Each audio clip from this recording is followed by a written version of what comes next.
Ang susunod na programa ay rated PG. Patnubay at gabay ng magulang ay kailangan sa mga batang manonood. Ang mga bigating bituin, mas panininingin ang maiinit na kwentuhan ng Webes. Huwag nang bibitiw pa sa gupit ng mga pasabog ng Juicy. Mag-asawang Raymart Santiago at Claudine Barreto. Dehado nga ba sa publiko sa away nila ng broadcaster na si Mon Tulfo? Kapatid TV host Rufa Gutierrez, di raw muna papayagang mag-showbiz sa mga anak na sina Lorene at Venice. Tony Gonzaga, may mga bagong balita tungkol sa dating ka-love team na si Sam Milby, Lucy Torres. Suportado ang asawang si Richard Gomez sa muling pagsubok nito na pasukin ang mundo ng politika. Kapatid Explorer Aga Mulak, balak na rin pumasok sa pagseserbisyo publiko. Dating beauty queen na si Miriam Tiambao, may nais iparating sa mga patuloy na bumabatiko sa kanya. At kapatid Hank Derek Ramsey at kapuso actor Dingdong Dantes, pagsasamahin sa isang pelikula. Huwebes ang gabi po ngayon mga kapatid, May 10. At syempre ito pa rin po ang inyong Juicy. At bilang unang sultada ay heto po ang aking baon.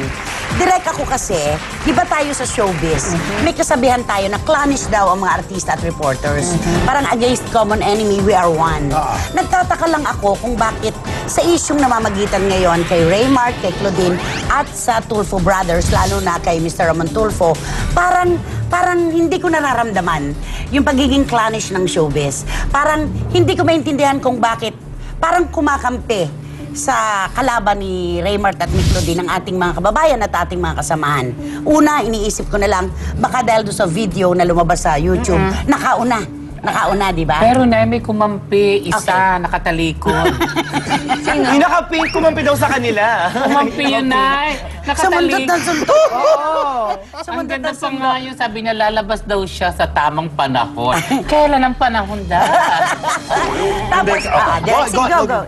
No, hindi mo kasi maaalis yan eh. Kasi yung iba, iniintay pa talaga na makaroon pa ng iba pang impormasyon para lalong magbigay linaw okay sa tunay na nangyari. Ikalawa, nag-react ang tao, I'm sorry Claudine, I'm sorry Raymart, nag-react ang tao sa nakikita nila sa YouTube. Yes. Visual kasi yun eh. Oo. And saka direct yung sa mga interviews ni Claudine, ang dami nagsasabi na medyo inconsistent daw. Kasi meron mga frozen pictures ng nasabing video na walang putik si Claudine dun sa legs. Tapos sasabihin niya na biglang, nung interview siya, meron natatsakan kasi ako. So, ano yun, nilagay lang yun sa Ang sabi niya, sa unang pagduduop pa lang daw, sinipa na siya agad ni Kuya Ramon.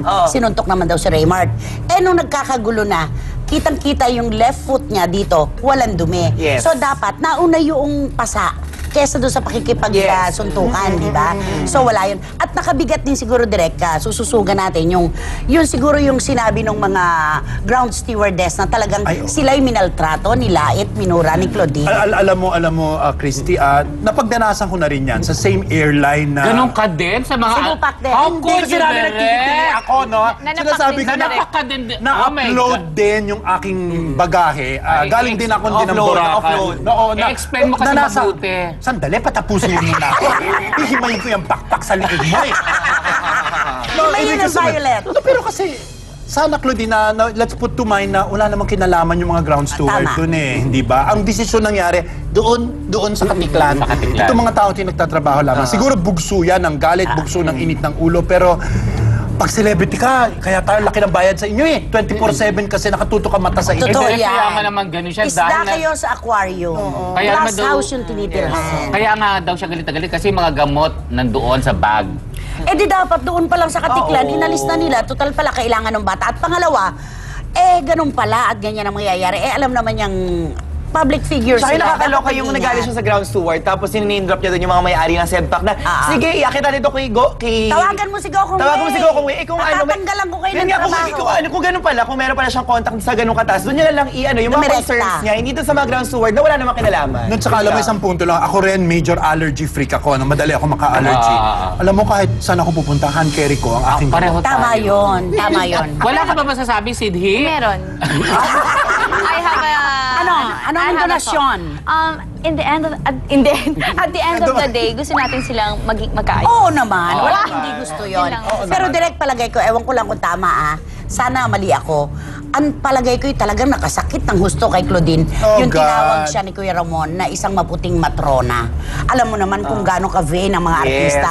Saktan mo na sila sa iba't ibang paraan. Huwag mo lang sasabing ang taba-taba. So, meron pa matabang matrona, pero ay hindi pala maputing matrona, laos na artista pa lang, sakit Yun. siguro. Alam mo, ito yung presyong kailangan nilang bayaran bilang 24/7 na personalidad na tinititigan na parang isda sa aquarium ng publiko. Nagpa-survey nga ako nag-ano ako sa Twitter, anong tingin niya sa Montulfo, Claudine and Raymart? Bigla may nag-reply sa akin, the rule of karma never fails. At saka bakit ganon? Tinamad bumoto sa poll at sa survey ang kanilang mga taga-suporta. Oo. Nasaan silang lahat ngayon? Diba? At saka siguro hindi naman talaga mataba si Claudine, Ano? malusog.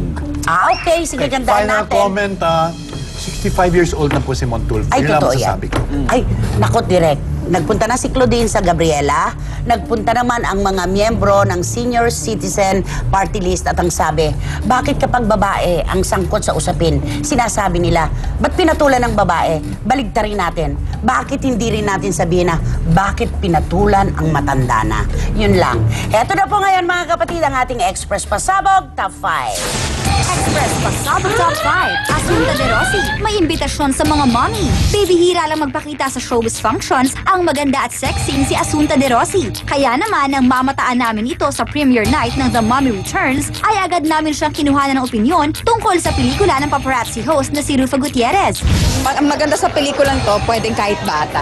So, pag sa darating na Mother's Day, dali niyo yung mga anak niyo or yung mga anak, i-date niyo yung mga nanay niyo, panoorin yung The Mommy Returns. At para naman sa ating showbiz feed, Rufa declines to sign up daughters. Sulat ni Kuya Mario Bautista sa People's Journal dahil gusto raw talaga ni Rufa na mag-focus muna si Lorene at Venice sa kanilang pag-aaral at kumikita naman daw siya ng sapat para suportahan ang mga anak niya. So, okay na daw Ang yun. ganda nun. Very good. Very good. Napakaganda. Edukasyon talaga napakahalaga At saka niya. di ba sinabi niya na kailangan niya makatapos muna ang mga bagets niya. Very good. Correct. Very And good. kahit may pinagdadaanan si Miss Rufa ngayon, di ba, kamakailan lang ay sampahan siya ng libel ni Miss Kasong Amalia libelo. Fuentes. At least, napakatutok niya pa rin bilang isang mami. Ay, Very bakit sad, ba very siya sad. nakasuhan? Ano po yung Sa sinabi mga niya? tweets, sa mga kwento, sa mga columns, gusto ni Tita Nena na patunayan na siya raw ang nagpasimula noon dahil hindi nga. Ang sabi niya, dapat daw matuto si Rufa sa mga pagtutweet na, yung mga tweet Nagpaparinig sa Twitter. Alam mo, lalo nagpapatunay talaga. Napakadelikado na mag-Twitter ka, di ba? Di ba nag-Twitter ka? May Twitter ako, pero ingat ka sa sinasabi. Oo, minamarkahan ka doon. Talagang umiikot talaga. Tamo yung isang beauty queen, natatakot na mag-ikot kasi baka dagukan siya ng mga bading. Na mga diba? high from the devil. Langak! Okay, I see. Live from the devil! Eto na ang hindi lie, ang ating Express sa Sabog Top 4. Express Pasabog Top 4. Sa Lenny Yusaf, excited makasama si Ogie Alcacid? Mukhang mas magiging hectic ang schedule ni Solen sa mga susunod na linggo dahil bukod sa hindi na mabilang na product endorsements ay isa pang pelikula ang nakatakdang gawin niya ngayong taon. At take note ha, si Mr. Ogie Alcacid lang naman ang kanyang makakasama rito. It's coming out June 3, the premiere June 6, in all cinemas, and it's very funny, and I think people will see more the real side, like more my funny side. A lot of tips from Augie also, so I'm really enjoying shooting.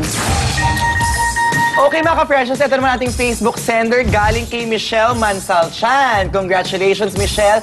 Nanalo ka ng gift pack from Juicy at dahil dyan mag-log kayo sa aming Facebook page, Juicy and TV5. Follow us on Twitter at Juicy and TV5 and log into our website, www.juicyandtv5.com. Hi to my Bello family. Okay, nako. Segue. Umuna ka Segue, na. segue Umpisa talaga. pa lamang po yan. Ang dami pa nating babalikan dahil... Ito ang huling hagupit ng Chikahang nag-iinit. Todo ang hirit sa... Juicy!